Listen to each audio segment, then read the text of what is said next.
Ada sebahagian penganut Kristian yang memberi respon dengan mengatakan Muslim memaksa penganut agama lain agar menganut Islam. Sedangkan ajaran Islam tidak pernah mengizinkan pemaksaan itu berlaku.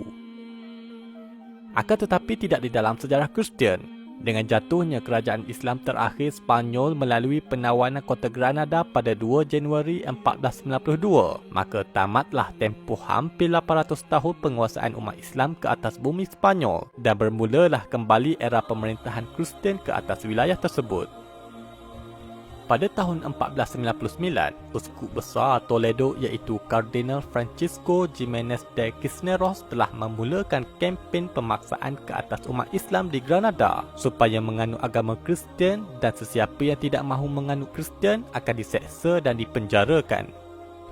2 tahun kemudian iaitu pada 1501, dikhabarkan tiada lagi orang Islam yang wujud di Granada kerana kesemuanya telah pun berjaya dikristiankan. Kejayaan dalam mengkristiankan seluruh penduduk Granada ini seterusnya telah menarik perhatian pemerintahan Kastil, iaitu Ratu Isabella, dan mendorong beliau untuk melanjutkan dan meluaskan lagi pelaksanaan polisi berkenaan ke seluruh wilayah jajahannya. Meskipun bertentangan dengan perjanjian Granada dengan mengeluarkan pengisytiharan pengharaman agama Islam dari diamalkan pada 12 Februari 1502.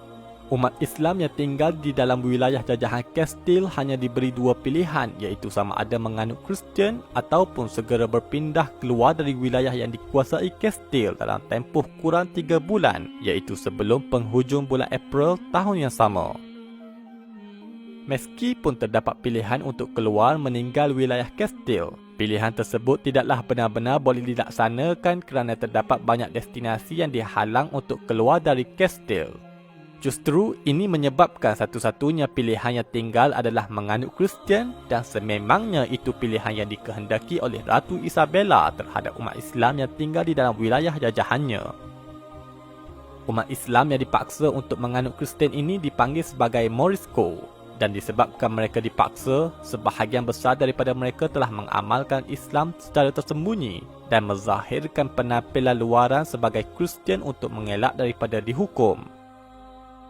Disebabkan masih teguh mengamalkan agama Islam secara tersembunyi, pada tahun 1609, iaitu sekitar 100 tahun kemudian, Raja Spanyol Felix III seterusnya telah mengisytiharkan pula pengusiran besar-besaran golongan Morisco daripada seluruh Spanyol, dengan pengusiran pertama berlaku di Bandar Valencia pada 11 September 1609.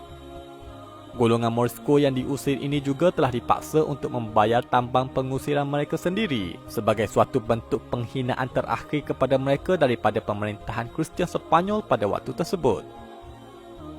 Hasilnya, dalam tempoh kurang daripada 125 tahun penguasaan semula Kristian ke atas bumi Spanyol, tiada lagi Muslim yang wujud di sana dengan kesemuanya telah dipaksa untuk menganut Kristian pada awalnya dan diusir keluar pada akhirnya. Begitu juga berlaku ketika Barat melakukan penjajahan.